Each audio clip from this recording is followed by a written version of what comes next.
सर्वांना नमस्कार. Arjun Mayuri love स्टोरीचे 144 episode यापूर्वीच अपलोड केलेले आहेत. कृपया ते सर्व एपिसोड ऐकण्यासाठी आपल्या चॅनलला भेट द्यावी. आता अर्जुनराव बायकोला पोटभर हसवून आणि पोटभर खाऊ घालून घरी जायला निघाले होते. आणि घरी येताना सुद्धा स्वारींचा रस्ताभर तसाच धिंगाणा आणि धुमाकूळ. आणि तो तिला म्हणाला, मयू मग आज तरी. ती जरा जरबेच्या आवाजात म्हणाली, काय? तो म्हणाला, मला एक चानस हवा. ती म्हणाली, कसला? तो म्हणाला, तुला कळत नाही का गं? मग जास्त उघडं करून बोललो की चिडतेस आणि नागडं होऊन बोललो तरी चिडतेस. आणि ती आता गालातल्या गालात हसली, कारण अर्जुनराव मुद्दाम चावड बोलत होते बायको हसावी म्हणून. आणि त्यांना माहीत आहे बायको हसली की हमखास फसली. आणि आता फसायचं नाही असं ठरवून ती म्हणाली, तुम्ही उघडं होऊन बोला नाहीतर नागडं होऊन बोला, मला काही कळत नाही. हो का? इतकी दूध खुळी आहेस का गं तू, बावळट कुठली? असं तो तिला तिरकं बोलला. इतकं पण समजत नाही होय? मुद्दाम करत आहे तू मला टाळण्यासाठी. तुझ्या नाकात काही मोती ओवले आहेत का? आणि ती फुगली. तो एकटाच बडबड करत बसला, पण ती तोंड मुरगाळून गप्प बसली. आणि तो म्हणाला, रात्र झाली आहे ना, त्यामुळं आरशात बायकोचं तोंडही दिसत नाही. दिसलं असतं तर निदान कळलं तरी असतं की नकटं नाक किती फुगलं आहे. आणि ती आणखीन फुगली. मी नकटी? मग तुमचं नाक काय घराच्या गेट एवढं लांब आहे का? हो आहेच मी नाक असलेला. हो ना? बघा ना, तुमचंच नाक आपल्याला रस्ता दाखवत आहे की नाही, पुढं पुढं करून. जिथं तिथं पुढं पुढं करत असता. आता गप्प बसा, नाहीतर तुमचं काही खरं नाही. हा. आणि तो गप्प बसला. काही वेळ कोणीच काही बोललं नव्हतं, पण असं गप्प बसून प्रवास करणं चालत नव्हतं स्वारींना. आणि गाडीवर असतानाच त्यांचा फोन वाजला. सचिन होता फोनवर. उशीर झाला होता ना, त्यामुळं त्यानं काळजी वाटून फोन केला होता. आणि अर्जुनराव म्हणाले, हॅलो. आणि हे ऐकून चिडलेली मयुरी खूप खूप हसायला लागली. हसून हसून अक्षरशः डोळ्यातून पाणी आलं तिच्या. आणि तिनं त्याला एक फटका दिला. सचिनसुद्धा इकडे खूप हसायला लागला आणि म्हणाला, अर्जुन काय रे, तिकडेच हलवत बसला आहे की काय? घरी कधी येतोय? विचार काय आहे की नाही घरी यायचा? आणि अर्जुन म्हणाला, माझं सोड, तू काय करतोस ते सांग. सचिन म्हणाला, जेवणाचं बोल भाड्या, लता विचारत होती. किती भूक आहे ते सांग. अर्जुन म्हणाला, म्हणजे तू पण हलवत बसला आहे ना? भाजीतली पळी रे, हो की नाही? आणि दोघेही खूप हसले. सांग की, तुमचं जेवण करायचं की नाही? सचिन म्हणाला. अर्जुन म्हणाला, मला तर भूक नाही, पण बायको खाणार आहे, तिचं बनवायला सांग. पण मी खाईन जर माझ्यासाठी एक स्पेशल मेनू असेल तर. सचिन म्हणाला, आता तुझा कोणता स्पेशल मेनू? अर्जुनराव म्हणाले, हलवा गाजराचा. आणि पुन्हा सचिन हसला. मयुरी म्हणाली, नालायक कुठले, रस्त्यावर पण वेड्यासारखे हसत आहेत, काय म्हणतील लोक? मग ती म्हणाली, नको मला सुद्धा जेवण. नको का नको? गुपचूप खायचं. असं वरवरचं हलकं फुलकं खाऊन थोडीच पोट भरतं. मग तुमचं कसं भरतं? तो म्हणाला, माझं भरतं माझ्या बायकोच्या प्रेमानं. आणि आता ती गप्प बसली मुद्दाम, कारण ती फुगली होती ना. मग त्याच्या प्रेमाचं कौतुक का करू म्हणून ती बोललीच नाही. आणि त्याचा हिरमोड झाला. काही नाही बोललं की अर्जुनरावांना चावटपणा करायला संधीच मिळत नव्हती. आता उकाडा खूप होता. ती पदरानं वारा घेत होती. कसलं उकडतंय, चला ना लवकर घरी. तो म्हणाला, हो कसलं उकडतंय ग, असलं की तसलं, असं तो तिच्या शब्दावर जोर देत म्हणाला. आणि ती पुन्हा हसायला लागली. आणि गाडी सुरू झाली आणि यांचं तोंडही सुरू झालं. तू तू तू तू तू तारा, बायकोला मिठ्या मारा, पण घरी गेल्यावर नाहीतर बायको इथंच जोड्यानं मारायची, असं अर्जुनराव म्हणाले. ती पुन्हा हसायला लागली. काय करावं यांचं, रोज काय खाऊन यांचा दिवस सुरू होतं काय माहीत.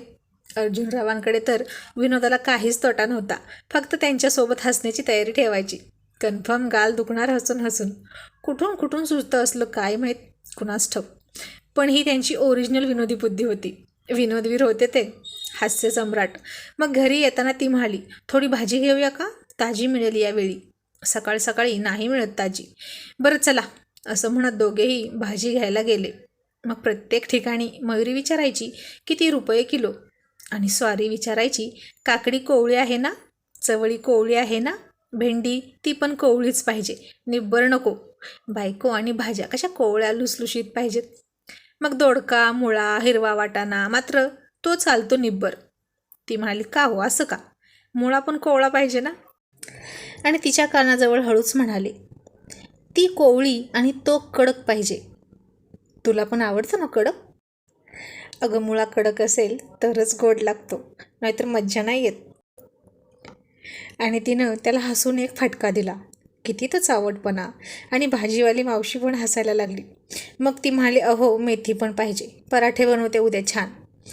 मग मेथीसुद्धा घेतली, तीही हिरवीगार, कोवळी लुसलुशीत. मग घरी आले. ती नको नको म्हणत होती जेवायला. तो म्हणाला, का नको? ती म्हणाली, कारण रगडापुरी खाऊनच पोट भरलं माझं. मग तो म्हणाला, बरं आता जेव, झोपताना मी तुला रगडून काढतो हां, मग पोटात आपोआप जागा होईल तुझ्या. ती थोडं हसली आणि म्हणाली, नाही हो, खूपच ताट झालं आहे ना पोट माझं, बघा ना, जराही जागा नाही. आणि बाळही शांत बसलं होतं बहुतेक. मग ती नाहीच जेवली, पण शेवटी थोडंसं दूध तरी प्यावंच लागलं तिला. अर्जुनराव काय ऐकतील का? ती म्हणाली, मला माहीत आहे तुम्हाला ना माझी नाही बाळाची काळजी आहे. हो मग तसं समज, असं म्हणत त्यानं तिच्या तोंडाला ग्लास लावला आणि तिनं शपथ घालून अर्धा ग्लास त्याला प्यायला लावला. आणि मग आजही स्वारींचे चाळे सुरू झाले आणि बायकोची खुशामत करायला सुरुवात झाली. ती म्हणाली, अर्जुनराव प्लीज आज नको ना, उद्या करू. काल पण तू अशीच म्हणालीस, सारखी सारखी तारीख पे तारीख देत असतेस, मला आजच पाहिजे, तो हट्ट करत म्हणाला. आणि तिच्या अंगावर हात टाकला. तिच्या पाठीवरून हळूवार हात फिरवू लागला. तिला कसं तरी होत होतं. ती म्हणाली, अर्जुनराव मग मी खाली झोपेन हां. असं म्हणून ती पांघरून घेऊन खाली गेली. त्यानं तिचं पांघरून ओढलं आणि म्हणाला, अजिबात नाही असं करायचं, चल वर झोप. मग तुम्ही मला झोपू द्याल ना? मग तू मला थोडंसं करू देशील ना? ती म्हणाली, नाही नाही नाही. आणि तो म्हणाला, बायको इथं जमणार नाही, हे होणार नाही, मी करणार नाही, असं म्हटलेलं चालणार नाही, समजलं? फक्त होच म्हणायचं. मी तुला झोपू देणार नाही रात्रभर, चल वर झोप. मग ती म्हणाली, मग मी हॉलमध्ये जाते झोपायला. तो म्हणाला, जाऊन तर दाखव. इथं आपलं पांघरून वेगळं असलं तरी मला चालत नाही, आणि तू चक्क भिंतीच्या पलीकडे जायची भाषा करतेस. ती हसून म्हणाली, फक्त भिंतीच्याच पलीकडे निघाले आहे मी, 7 समुद्रापलीकडे निघाल्यासारखं का करताय? असे कसे हो तुम्ही? मी असाच आहे, या घरात फक्त माझंच ऐकायचं, कळलं? आता ये वर, नाहीतर बघ मग. मग ती तोंड वाकडं करत बेडवर आली आणि झोपली. तो गाल फुगवून म्हणाला, मयू मी तुला आवडत नाही ना आता? ती म्हणाली, अहो असं का बोलताय? मला तुम्ही आवडणार नाही असं होईल का कधीतरी? मग तू आज नाही उद्या असं का सारखं म्हणतेस? उद्या कोणी बघितलं आहे का? आणि आजच रात्री मी मेलो तर? आणि तिनं तर तोंडच वाचलं आश्चर्यानं. काहीही काय बोलता हो तुम्ही, असं बोलतात का? आता तो गप्पच बसला. मग तिनंही त्याला मिठी मारली आणि तिच्या स्पर्शात आता त्याला ओढ वाटायला लागली. असं वाटत होतं की आता तिलाही त्याची गरज होती. मग गप्प बसून गुपचूप मिळतोय तो रसगुल्ला खायचा सोडून अर्जुनराव म्हणाले, का गं मयू, बरेच दिसतेस की. ती म्हणाली, काय झालं? अगं बघ, तुलाही मी हवा होतं ना, पण तरीही नाही नाही म्हणत होतीस, आणि आता तू फुल फोर्सनं तुझं काम चालू आहे. यालाच म्हणतात मी नाही त्यातली आणि कडीला वातली. अर्जुनराव असं म्हणाले आणि तिला खूप राग आला. म्हणाली, मग जा तिकडे, एकतर तुम्ही असे इमोशनल होऊन मला ब्लॅकमेल करता आणि वर असं बोलता. तो तिला जवळ घेत म्हणाला, अगं सुचलं म्हणून बोललो, नको कशी छोड करू माझा मयुराणी, आता नको ढकलू लांब. एकतर काल रात्री किती हवी होती तुम्हाला, सगळ्यांनी मजा केली असेल, पण मीच नाही केली. ती म्हणाली, तुम्हाला कसं माहीत सगळ्यांच्या बेडरूममधलं? अगं फिलिंग असते ती, सगळ्यांची सेम टू सेम असणार ना, त्यात काय वेगळं तेव्हा? ती म्हणाली, वेगळं कसं नाही, वेगळं आहे ना. त्यांच्याकडे कुठे चावट अर्जुनराव आहेत, माझ्याकडे आहेत. पण हो, तुम्ही तर सगळ्यांपेक्षा जास्त एन्जॉय केला की नाही, आधी लग्न झालं की नाही आपलं. तो म्हणाला, म्हणून काय ब्रेक घेऊ का मी? खूप जेवलो म्हणून आता 4 दिवस जेवत नाही, असं कुठं चालतं का? मला तर रोज भूक लागते, ही सुद्धा आणि ती सुद्धा, असं तो तिच्या कानात हळूच म्हणाला. आणि ती शारली. आणि मी नाही दमलो अजून, तूच दमलीस. ती म्हणाली, मी पण नाही दमले, फक्त अवघडले आहे. असं म्हणून तिने त्याच्या खांद्यावर डोकं ठेवलं. आणि मग तो म्हणाला, बरं झोप आता, आराम कर. दमली असशील ना, गाडीवर फिरून किती फिरलीस, भाजी आणलीस कधी नव्हे ते, मस्त खाऊन पिऊन आलीस ना. आणि तिला त्याचे टोमणे कळले. ती चिडून म्हणाली, मला टोमणे मारता का? आता दाखवतेस तुम्हाला. असं म्हणत तिने त्याच्या तोंडात तोंड घातलं आणि त्याचे ओठ चोखत चावत होती ती, आणि त्याच्यात हरवून गेली.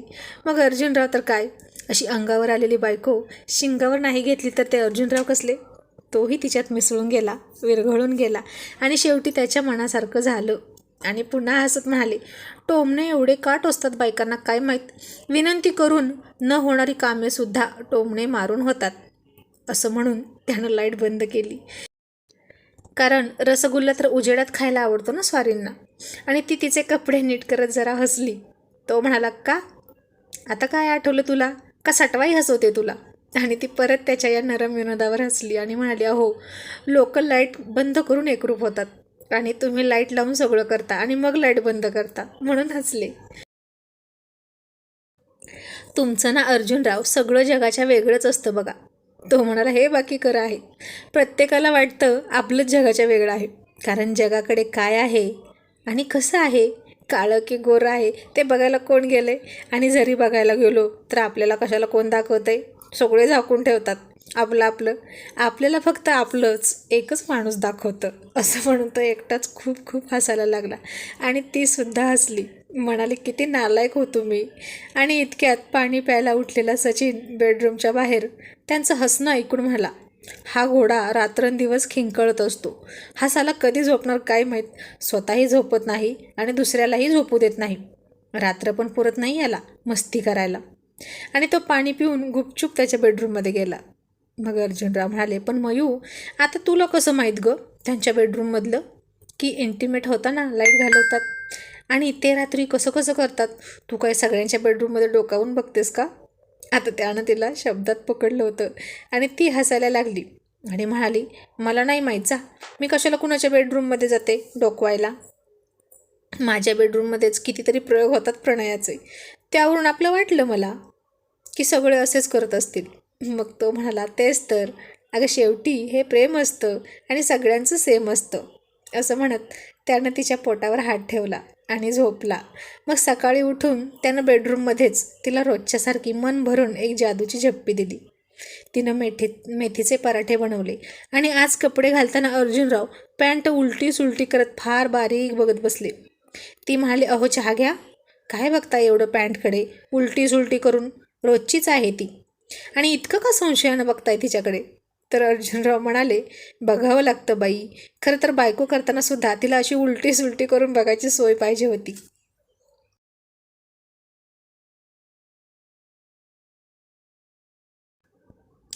मग ना कोणाचाच घटस्फोट नसता झाला लग्नानंतर. लग्नाच्या आधी एक रात्र सोबत घालवायची सिस्टीम पाहिजे. मग तेव्हा एकमेकांना पटलं, आपल्याशी मॅच झालं. आणि हसून म्हणाले, स्वभाव बरं का, नाहीतर तू पुन्हा दुसराच अर्थ घेशील. मग तरच लग्न करायचं. म्हणजे आयुष्यभर संसार करताना पुन्हा त्रास होत नाही. ती थोडी हसली आणि म्हणाली, छान, चांगल्या भन्नाट आयडिया सुचतात बरं का तुम्हाला. आता ठेवा ते तिकडे, नका बरं बघू आणि घ्या चहा, थंड होईल. अगं बघायला लागतं, तिची शिलाई बघतोय. अचानक तिनं माणसात दगा दिला तर? माझं सगळ्यांना मार्गदर्शन मिळायचं ना. काय काय म्हणालात? ती म्हणाली, तुमचं मार्गदर्शन मग चांगलंच आहे की. अगं वा ग वा. अगं मार्गदर्शन म्हणजे मागलं दर्शन ग. आणि ती खूप हसली आणि म्हणाली, चावट कुठले, हे तर मला माहीतच नव्हतं.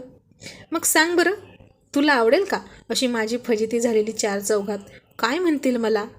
ती म्हणाली, ते म्हणतील की यांना मार्गदर्शन करण्याची खूपच आवड आहे. असं म्हणून मयुरी पुन्हा हसली आणि तोही दिलखुलास हसला आणि म्हणाला, बरं मयू, आज उशीर होईल म्हणजे रात्रच होईल. का हो?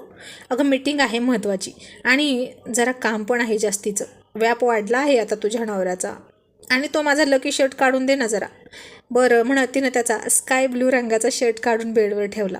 तोपर्यंत तो चहा पिला आणि ते त्यांचा लकी शर्ट घालायला गेले. तसं शर्टचं बटन तुटलं आणि हातात आलं. मयू, अगं हे बघ ना काय झालं.